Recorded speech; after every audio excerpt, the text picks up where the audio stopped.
Señal directa. El Instituto Mexicano para la Competitividad presentó un informe en el cual advierte que la creación del Fondo de Pensiones para el Bienestar implicará recortes de otras áreas del presupuesto público. ¿En qué basan esta aseveración? Bueno, lo platicamos a continuación con Daniela Balbino, investigadora del IMCO.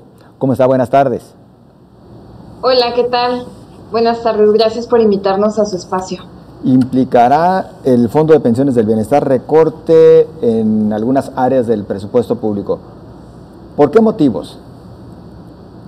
Aún no es preciso afirmar esto, sin embargo, es uno de los posibles riesgos que se podría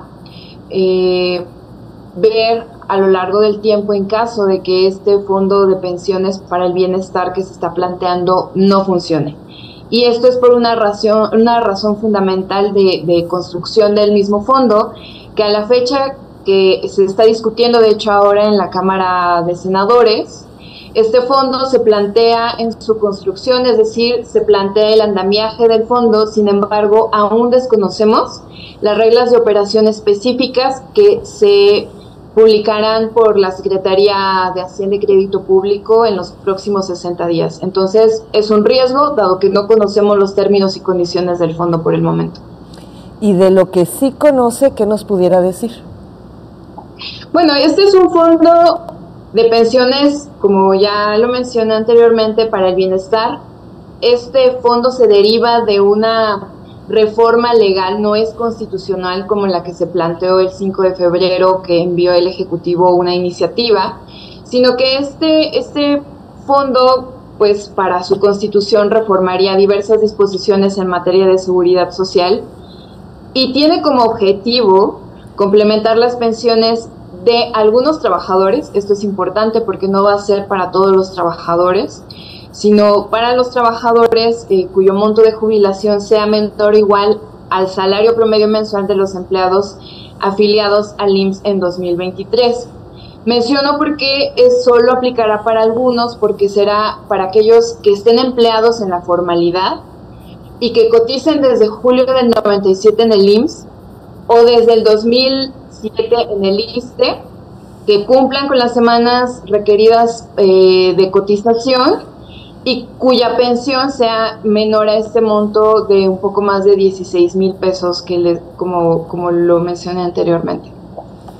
Daniela, lo que sí es un hecho es que si partimos nada más de los 40,000 millones de pesos que se tomarían de esos recursos de la pensión, más bien de los ahorros individuales de personas mayores de 70 años, pues sí podrían tener caducidad, ¿no? Es decir, 40,000 millones de pesos, ¿para cuánto tiempo alcanzarían?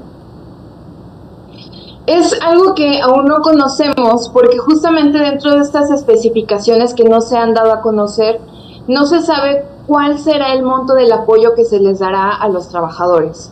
Ahora, si hay una cosa de lo que nosotros estamos seguros, que este fondo se alimentará por dos fuentes, que justamente son estos ahorros de algunos trabajadores que coticen en el IMSS y en el ISSSTE después de que cumplan 70 y 75 años respectivamente y que no estén activos, ahorros que están en sus afores y en el Infonavit, y otro que es muchísimo más volátil, que son utilidades, por ejemplo, del AIFA, del Tren Maya, de recursos del instituto para devolverle al pueblo lo robado y demás, que son recursos que no son seguros y de los que no se tiene certidumbre de que se vaya efectivamente a tener ese dinero, al menos en el mediano y en el largo plazo, es incierto.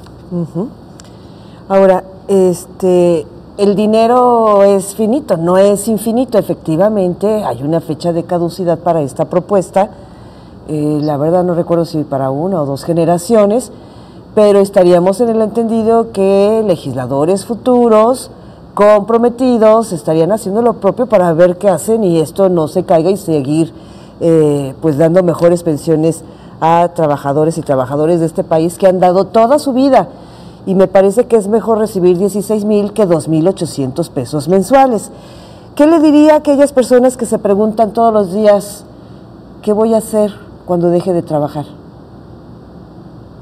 Sí, es una pregunta que nos hacemos todos, con sus diferencias generacionales, porque la cuestión de las pensiones es una cuestión dinámica. Me parece que es bastante afortunado que se esté discutiendo en este momento la cuestión de las pensiones, la precariedad, justamente en un momento de vulnerabilidad que es la vejez. Sin embargo, creo que estas iniciativas se tienen que plantear con toda la responsabilidad y con un punto de vista muy técnico, en el sentido de que no solo se plantee como una promesa, porque efectivamente el presupuesto es el límite de esa promesa, sino con consideraciones realistas y también con un plazo como perspectiva para la sostenibilidad de este tipo de fondos. En el caso del INCO nos han llegado ciertas preguntas, por ejemplo, una que me llamó muchísimo la atención, la generación Z, es decir, para aquellos que nacieron después de 1995 y entrados los 2000, nos preguntan, ¿esto me va a afectar? La verdad es que es incierto. No tenemos siquiera claridad de que esto vaya a funcionar en el mediano plazo, principalmente por las fuentes de financiamiento que se están planteando. La reflexión que hace mi compañera Josefina, bueno, tiene total razón en el planteamiento como lo hace. Lo que en lo personal me inquieta, y aquí transmito la pregunta, Daniela, pues es que justamente pareciera que se están aprobando las cosas un poquito deprisa, sin tener claro, sin tener certeza, justo eso, de dónde va a salir todo ese dinero que se estará requiriendo, porque pues la bolsa que se tiene es finita, se acaba y después quién sabe de dónde saldrá. Y lo menciono también por lo que nos planteaba usted hace unos momentos, de que hay muchas cosas, por ejemplo, las reglas de operación ni siquiera se tienen definidas. Es decir, ¿están un poquito los diputados y ahora los senadores aprobando las cosas a ciegas? Pues de entrada esta iniciativa se planteó con un objetivo de procurar complementar, es decir, para el gobierno federal no le genera una obligación, que es una diferencia fundamental con la iniciativa que se planteó el 5 de febrero, que no genera una obligación para el gobierno federal.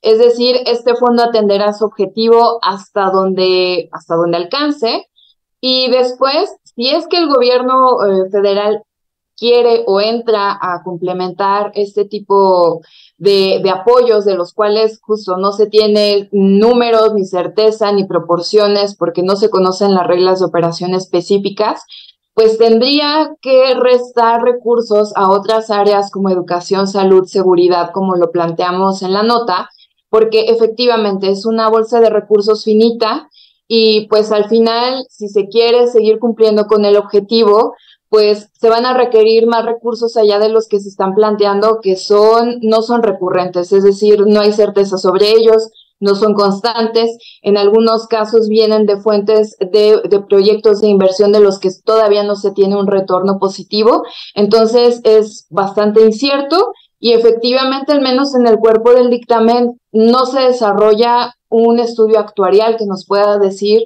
o nos pueda dejar muchísimo más claridad acerca del funcionamiento de este fondo en el mediano y en el largo plazo.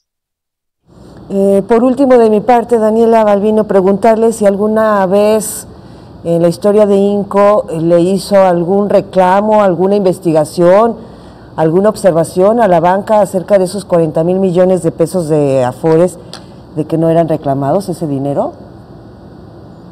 No, en realidad es algo que se está planteando, desde el discurso, pues se plantea de que son, digamos, recursos ociosos y que en realidad podrían generar resultados positivos para la población en retiro cuando estén en este fondo. Sin embargo, pues también ahí hay una cuestión de riesgo con la cuestión de las Afores, porque pues al final se están pasando de un fondo a otro, que son las Afores, en los que hay reglas de operación definidas, en los que hay comisiones, tasa de retorno y demás, y sin embargo en este otro fondo no hay demasiada claridad con respecto a eso.